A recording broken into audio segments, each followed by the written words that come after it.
राधे राधे प्यारे विद्यार्थियों, nitrogen family के बाद आज अपन स्टार्ट कर रहे हैं ऑक्सीजन फैमिली। ऑक्सीजन फैमिली आज अपन स्टार्ट कर रहे हैं या अपन आज स्टार्ट कर रहे हैं ग्रुप 16 वर्ग 16 या ऑक्सीजन फैमिली आज अपन स्टार्ट कर रहे हैं। तो ये जो ऑक्सीजन फैमिली या ग्रुप 16 है, इसमें देखिए कौन कौन से एलिमेंट आते हैं, अपन उसकी बात करते हैं। में आते हैं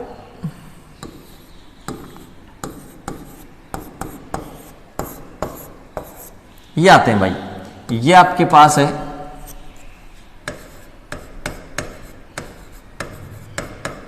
ऑक्सीजन,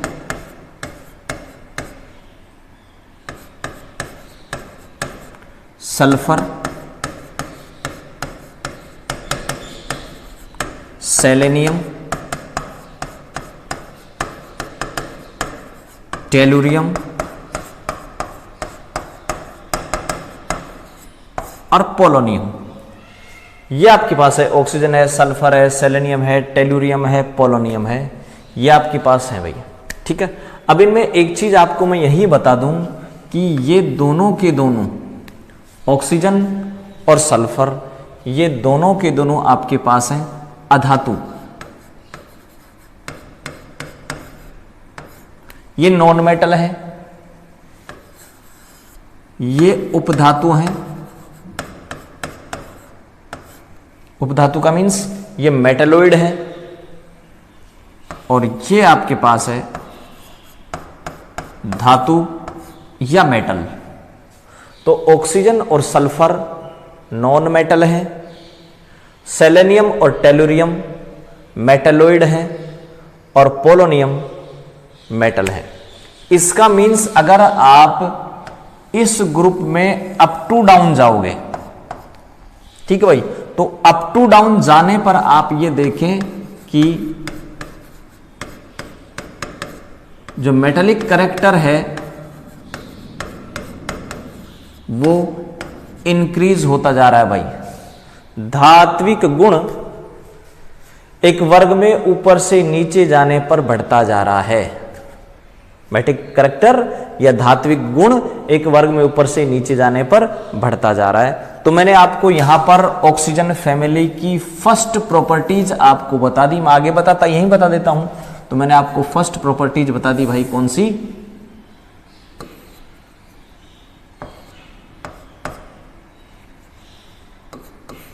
फर्स्ट प्रॉपर्टीज मैंने आपको इनकी बता दी है, इनका धात्विक गुण, कि एक वर्ग में अगर आप ऊपर से नीचे जाओगे तो धात्विक गुण या मेटालिक कैरेक्टर इंक्रीज होता जाता है भाई।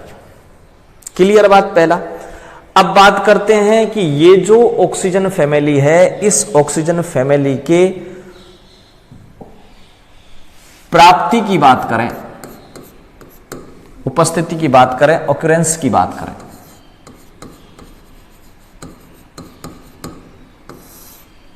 ऑक्यूरेंस की बात करें, इसकी प्राप्ति की बात करें कि कहां कहां किस रूप में पाई जाती है। तो देखो, ऑक्सीजन की बात करें अपन सबसे पहले, तो ऑक्सीजन 20.9% बाय वॉल्यूम,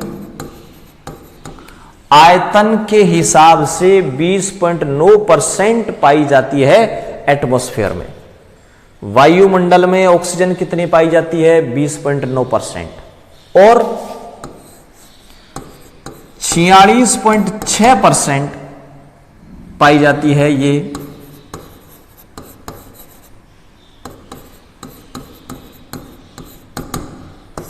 भूपर्वटी में, जमीन में। तो भूपर्वटी में या अर्थ क्रस्ट में पाई जाती है ये 46.6%, और आयतन के हिसाब से 20.9% पाई जाती है ये वायुमंडल में। आयतन के हिसाब से 20.9% तो किसमें भाई? वायुमंडल में। ठीक है, और जो भूपर्वटी है उस भूपर्वटी में 46.9% पाई जाती है ऑक्सीजन। ठीक है, ये जो ऑक्सीजन है ये अपने श्वसन के लिए, सजीवों के श्वसन के लिए इंपॉर्टेंट है ऑक्सीजन। ठीक है, तो ये हो गई ऑक्सीजन की बात भाई। इसके अलावा इसको अपन अयस्क बनाने वाला इसलिए बोलते हैं क्योंकि बहुत सारे जो अयस्क हैं उनमें सल्फर ऑक्सीजन पाई जाती है। जैसे मान लीजिए मैं बात करूं बेराइट की, BaSO4, जिप्सम की, CaSO4.2H2O,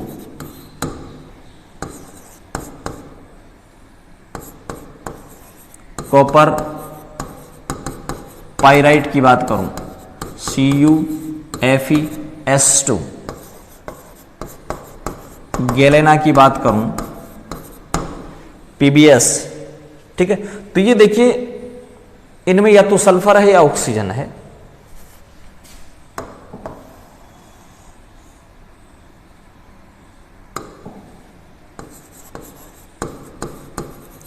एप्सम की बात करूं, ये लो भाई, तो देखो ये आपके पास मैग्नीशियम है, लेड है, कॉपर है, कैल्शियम है, बेरियम है, ये प्राप्त कर सकते हैं आप इससे। यानी कुल मिलाकर की बात है सल्फर ऑक्सीजन इस रूप में पाई जाती है। और अगर फ्री बात करें तो ऑक्सीजन O2 रूप में भी पाई जाती है एटमॉस्फेयर में। ये हो गया इनका अक्यूरेंस या इनका प्राप्ति स्थान, कि कहां कहां किस रूप में आपको मिल सकती हैं। ठीक है, उसके बाद अब अपन बात करते हैं इनकी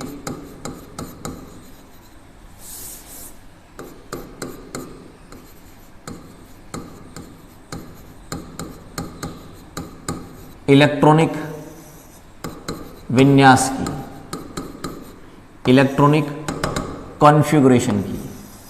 इलेक्ट्रॉनिक कॉन्फ़िगरेशन, तो इनका इलेक्ट्रॉनिक कॉन्फ़िगरेशन होता है भाई NH2NP4, NH2NP4। Oxygen old style से टीपो। जब आप इनका इलेक्ट्रॉनिक कॉन्फ़िगरेशन लिखते हैं तो इलेक्ट्रॉनिक कॉन्फ़िगरेशन लिखने के लिए आपने कहा था कि सबसे पहले आप उत्कृष्ट गैस लिखें, हीना, नीना और करीना, 0 रन। सबसे पहले आप नोबल गैस लिखेंगे। नोबल गैस लिखने के बाद मैंने आपको कहा था कि आप 2 बार SP लिखो, 2 बार DSP लिखो और 1 बार आप FDSP लिखें। 2 बार SP, 2 बार DSP और 1 बार FDSP। उसके बाद ये जो SP है इसको लिख दें आप 2, 3, 4, 5 और ये 6। D लिखें, D 3 से स्टार्ट होता है, 3, 4, 5। फिर F लिख दें, 4 से स्टार्ट होता है, 4F से स्टार्ट, ये 3D से स्टार्ट होता है, ये लिख दिया। लिखने के बाद S को, D को, F को फुल भर दें। S में आते हैं 2, D में आते हैं 10 और F में आते हैं 14। ठीक है, उसके बाद P में कितने भरना आपको? P में 4 भरना है, 4 भर दें। ये लो भाई, ये इनका हो गया इलेक्ट्रॉनिक कॉन्फ़िगरेशन। ऑक्सीजन फैमिली का इलेक्ट्रॉनिक कॉन्फ़िगरेशन ये होता है भाई NH2NP4, 4, 2, 6। ठीक है, ये हो गया इनका इलेक्ट्रॉनिक कॉन्फ़िगरेशन। इलेक्ट्रॉनिक कॉन्फ़िगरेशन के बाद आपको मैं यहां ये बताऊं, देखो अगर आप यहां ध्यान से देखेंगे तो यहां पर या 2 है, या 3 है, या 4 है, यहां 5 है और यहां 6 है। ध्यान से देखो, 2, 3, 4, 5, 6, इसको आप बोलते हैं N, कोषों की संख्या, नंबर ऑफ सेल। ठीक है, जैसे मान लीजिए ऑक्सीजन की बात करें तो ऑक्सीजन में कितना आ रहा है, 2 आ रहा है। इसका मतलब ये ऑक्सीजन का न्यूक्लियस, ये n बराबर 1 और ये n बराबर 2 हो गए, सेल या कोष हो गए। इसी प्रकार से पोलोनियम की बात करें तो पोलोनियम में कितने 6 है, तो ये पोलोनियम का न्यूक्लियस 1 2 3 4 5 और ये 6। तो पोलोनियम में n 6 है, ऑक्सीजन में n 2 है। तो ऊपर से नीचे जाने पर देखो आप n बढ़ता जा रहा है, 2 3 4 5 6 n बढ़ रहा है, कोषों की संख्या बढ़ रही है, सेल बढ़ रहे हैं। एक ग्रुप में ऊपर से नीचे जाने पर n बढ़ रहा है, कोष बढ़ रहे हैं, या 2 थे या 6 हो गए। तो इन दोनों की कंपैरिजन करें तो ऑक्सीजन की कंपैरिजन में पोलोनियम का साइज बहुत बड़ा है, कारण n बहुत ज्यादा है। तो अगर आप मान लीजिए अब यहां पर बात करें आप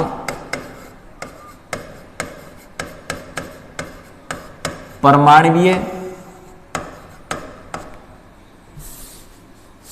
व आयनिक रेडी की,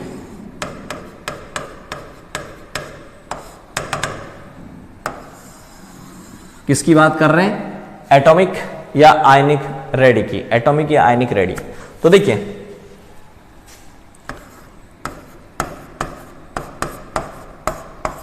अभी आपने पढ़ा कि एक ग्रुप में अगर आप ऊपर से नीचे जाते हैं तो n बढ़ता है, और ध्यान रखना n अगर बढ़ेगा तो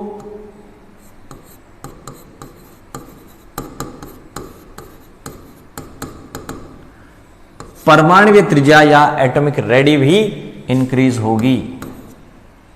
ठीक है भाई, तो oxygen, sulphur, selenium, tellurium, polonium, ऊपर से अगर आप नीचे जाते हैं तो n इंक्रीज होता है, n इंक्रीज होता है तो एटॉमिक रेडी भी इंक्रीज होती है। ऐसे ही आपने इनका कॉन्फ़िगरेशन देखा था कि इनका कॉन्फ़िगरेशन होता है NS2NP4। अगर ये मान लीजिए 2 इलेक्ट्रॉन गेन कर लेते हैं तो इनका कॉन्फ़िगरेशन हो जाएगा NS2NP6, और ये आपके पास हो गया एक noble gas configuration, stable configuration. तो 2 इलेक्ट्रॉन लेकर के स्टेबल कॉन्फ़िगरेशन ग्रहण कर लेते हैं। तो इन सब के ऊपर लिख दूं मैं ऑक्सीजन, सल्फर, सेलेनियम, टेलोरियम। ठीक है भाई, और इन पर चार्ज लिख दो कितना, -2।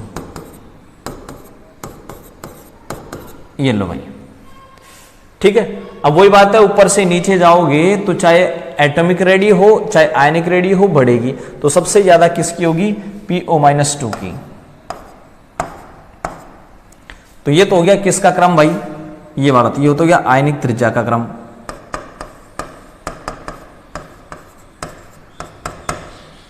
आयनिक त्रिज्या का क्रम, आयनिक त्रिज्या। ठीक है, और अगर मान लीजिए मैं एटॉमिक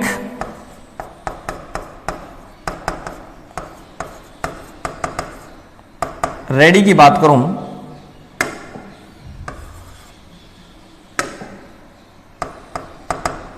तो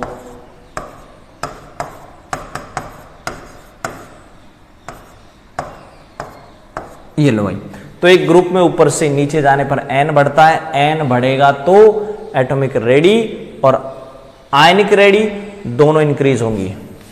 आयनिक त्रिज्या, परमाणु त्रिज्या दोनों का मान बढ़ता है एक वर्ग में ऊपर से नीचे जाने पर, एक ग्रुप में ऊपर से नीचे जाने पर, क्योंकि n बढ़ता है।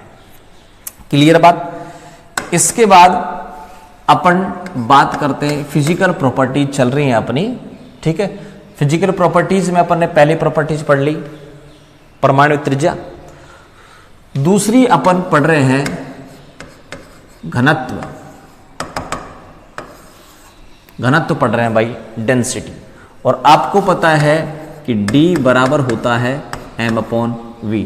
तो इस D के बीच और m के बीच कौन सा संबंध हो गया भाई, D समानुपाती m। ठीक है, आप ऊपर से नीचे जाओ, ऊपर से नीचे जाओगे तो m इंक्रीज होता है, और m अगर इंक्रीज होगा तो भाई d भी इंक्रीज होता है। तो ध्यान रखना, एक ग्रुप में अप टू डाउन जाने पर m इंक्रीज होगा, m इंक्रीज होता तो डेंसिटी इंक्रीज होती है। ठीक है, ये हो गया आपके पास थर्ड प्रॉपर्टीज। पहली कौन सी थी भाई? एटॉमिक रेडी, डेंसिटी, और एक अपने मेटेलिक करैक्टर पहले देख लिया था, मेटेलिक करैक्टर। ठीक है, मेटेलिक करैक्टर होगा। इसके बाद अपन बात करते हैं यहां अगली प्रॉपर्टीज की,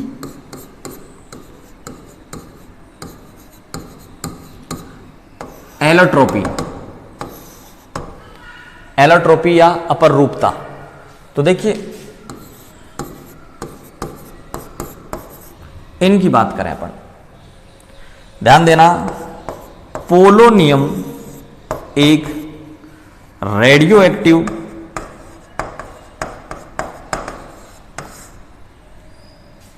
एलिमेंट है, इसलिए इस पोलोनियम की बात अपन यहां नहीं करेंगे क्योंकि ये रेडियो एक्टिव है, और रेडियो एक्टिव जो एलिमेंट होते हैं, रेडियो एक्टिव जो पदार्थ होते हैं वो कैंसर जन्य होते हैं भाई, इसलिए अपन इस पोलोनियम की बात नहीं कर रहे, मैं इनकी बात कर रहा हूं।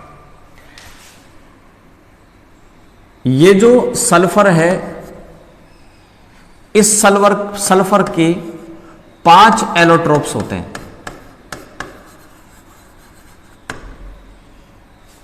5 अपर रूप हैं सल्फर के।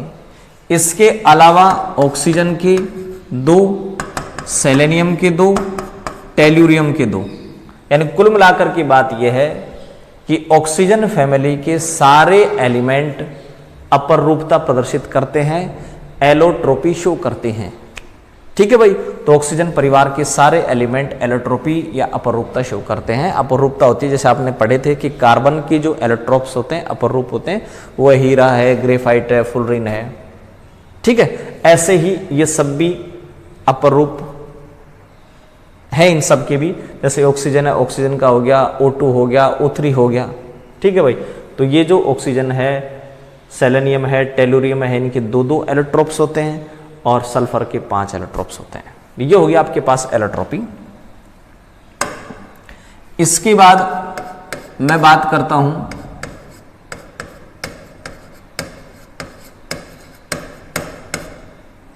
कैटेनेशन की। कैटेनेशन या श्रृंखला बनाने की प्रवृत्ति। तो ध्यान रखना, सल्फर की अगर आप बात करें तो सल्फर में श्रृंखला बनाने की या कैटेनेशन की टेंडेंसी सबसे ज्यादा होती है। सल्फर के बाद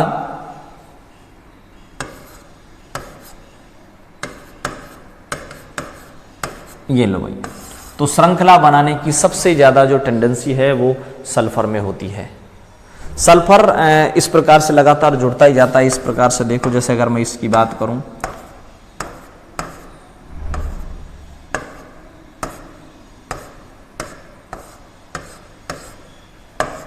ये देखो S8 रूप में रहता है सल्फर। ठीक है भाई, तो कैटेनेशन की सबसे ज्यादा। और ऑक्सीजन की बात करें, ऑक्सीजन में कम है, ऑक्सीजन O2 रूप में ही रहता है। ठीक है, तो इस सल्फर की जो श्रृंखला बनाने की प्रवृत्ति है, कैटेनेशन की टेंडेंसी है, वो सबसे ज्यादा होती है। ठीक है भाई, इसके बाद अपन बात करते हैं इसके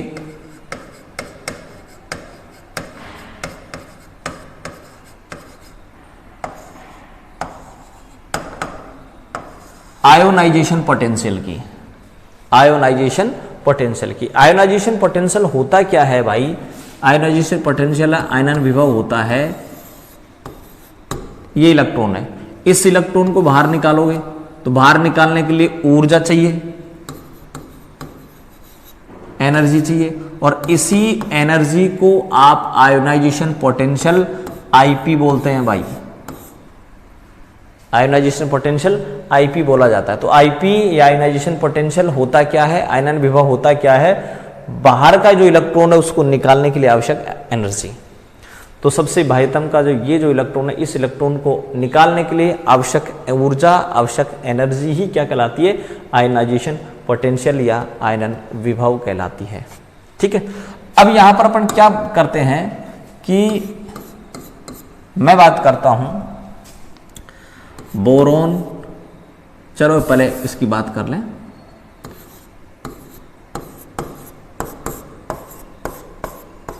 ये लो भाई, अप टू डाउन जाओगे, एन इंक्रीज, साइज इंक्रीज। ठीक है, अब अगर मान लीजिए मैं दो साइजों की इधर बात कर लूं, ये लो,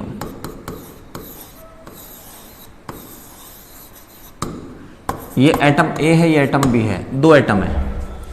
इस एटम ए का साइज कम है, एटम बी का साइज ज्यादा है। साइज की बात कर ली अपन ने। अब साइज मतलब ए की बात करें तो ए का साइज छोटा है तो इलेक्ट्रॉन टाइट बंधा हुआ है, और टाइट बंधा हो तो इस इलेक्ट्रॉन को बाहर निकालने के लिए जो एनर्जी है उसकी जरूरत ज्यादा पड़ेगी, और ये इलेक्ट्रॉन ढीला बंधा हुआ है तो इस इलेक्ट्रॉन को बाहर निकालने के लिए आवश्यक एनर्जी कम है, और इसी एनर्जी को आप आईपी बोलते हैं। तो यहां एनर्जी ज्यादा है, इसका मतलब यहां आईपी ज्यादा है, और यह एनर्जी कम है, यहां इसका मीन्स आईपी कम है। तो कुल मिला की बात यह है कि जो आईपी है वो डिपेंड करती है साइज पर। साइज कम होगा तो इलेक्ट्रॉन टाइट बंधा हुआ रहेगा, और टाइट इलेक्ट्रॉन को बाहर निकालने के लिए आवश्यक ऊर्जा ज्यादा तो आईपी ज्यादा, क्योंकि उसी ऊर्जा को तो आईपी बोला जाता है। तो आईपी डिपेंड करती है किस पर? साइज पर। आ जाओ यहां पर, साइज देखो बढ़ता जा रहा है, और साइज अगर बढ़ेगा, ठीक है, तो आईपी घटती जाएगी। आयोनाइजेशन पोटेंशियल, आयनन विभव घटता जाएगा। तो ध्यान रखना, एक ग्रुप में ऊपर से नीचे जाने पर आयनन विभव, आयोनाइजेशन पोटेंशियल घटता जाता है। आयनन विभव घटता जाता है, एक वर्ग में ऊपर से नीचे जाओगे, एक ग्रुप में ऊपर से नीचे जाओगे, आईपी घटती जाएगी। ठीक है, ये ग्रुप की बात हो गई, वर्ग की बात हो गई। ठीक है, वर्ग के बाद अब मैं बात करता हूं, देखो पीरियड की, आवर्त की। ये boron, carbon, nitrogen, oxygen, fluorine और ये नियोन, ये आपके पास 13, ये 14, ये 15, ये 16, ये 17 और ये 18 वर्ग। मैं बात करता हूं, आप ऐसे पढ़ते हैं कि बाएं से दाएं जाने पर जेड स्टार बढ़ता है, जेड स्टार बढ़ता है तो साइज घटता है भाई। तो साइज घटता जा रहा है, ठीक है, और साइज अगर घटता जाएगा तो आईपी बढ़ती जाएगी भाई। तो होना यह चाहिए कि 16 जो वर्ग है उसकी आईपी 15 से ज्यादा होनी चाहिए, ऑक्सीजन फैमिली की नाइट्रोजन से ज्यादा होनी चाहिए, ऐसा अपन सोचते हैं। क्या ये ट्रेंड है? ट्रेंड क्या कह रहा है बताएं? आईपी बढ़ती जा रही है, तो होना ये चाहिए, इधर लिख दूं मैं, होना क्या चाहिए कि 16वें वर्ग की ज्यादा होनी चाहिए 15वें से, या ऑक्सीजन फैमिली की ज्यादा होनी चाहिए किससे? नाइट्रोजन फैमिली से। ऐसा होना चाहिए, लेकिन ऐसा होता नहीं है भाई, ऐसा होता नहीं है। क्यों नहीं होता उसकी अपन बात करें, देखो तो मैं आपको बताऊं कि नाइट्रोजन जो फैमिली है उसका कॉन्फ़िगरेशन होता है NS2NP3 और ऑक्सीजन फैमिली का होता है NS2NP4। तो नाइट्रोजन का P3 है, हाफ फिल्ड है, और अपन 11वीं क्लास में ये पढ़ के आ रहे हैं कि आधे भरे हुए और पूरे भरे कक्षकों की स्टेबिलिटी ज्यादा होती है। हाफ फील्ड और फुल फील्ड जो ऑर्बिटल्स हैं उनकी स्टेबिलिटी ज्यादा होती है, और स्टेबल ऑर्बिटल से अगर आप इलेक्ट्रॉन निकालोगे तो आवश्यक ऊर्जा ज्यादा होगी, आईपी ज्यादा होगी। तो इस नाइट्रोजन फैमिली की जो फर्स्ट आईपी है, फर्स्ट आईपी,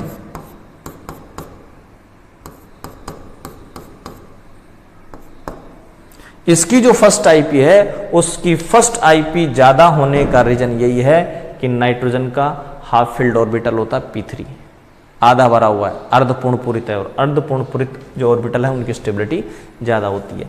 एक इलेक्ट्रॉन निकाले, एक इलेक्ट्रॉन निकालने के बाद अब कॉन्फ़िगरेशन क्या हो जाएगा इसका? NS2NP2 और इसका हो जाएगा NS2NP3। तो ध्यान दें, जो फर्स्ट आईपी है उस फर्स्ट आईपी का ऑर्डर तो क्या हो जाएगा? नाइट्रोजन की ज्यादा होगी ऑक्सीजन से, 15वें की ज्यादा होगी 16वें से, ये फर्स्ट आईपी का क्रम हो गया। अब अगर आप सेकंड आईपी का ऑर्डर देखेंगे तो अब देखें, ऑक्सीजन का हो गया P3, नाइट्रोजन का है P2, तो ज्यादा किसकी हुई? ऑक्सीजन का हाफ फिल्ड हो गया, तो ऑक्सीजन की ज्यादा हो जाएगी अब नाइट्रोजन से। तो अब 16वें फैमिली जो ग्रुप है उसकी ज्यादा हो जाएगी किससे? 15वें से, या ऑक्सीजन फैमिली की ज्यादा हो जाएगी किससे? नाइट्रोजन फैमिली से। ये हो गया आपके पास फर्स्ट और सेकंड आईपी का ऑर्डर। फर्स्ट जो आईपी है वो नाइट्रोजन फैमिली की ज्यादा होती है, reason P3। Second IP oxygen की ज्यादा हो जाएगी, कारण P3। तो ये हो गया आपके पास आयनाइजेशन पोटेंशियल, आयनन विभव। कल अपन इसी ऑक्सीजन परिवार के कुछ और प्रॉपर्टीज लेकर के आएंगे। तब तक के लिए नमस्कार।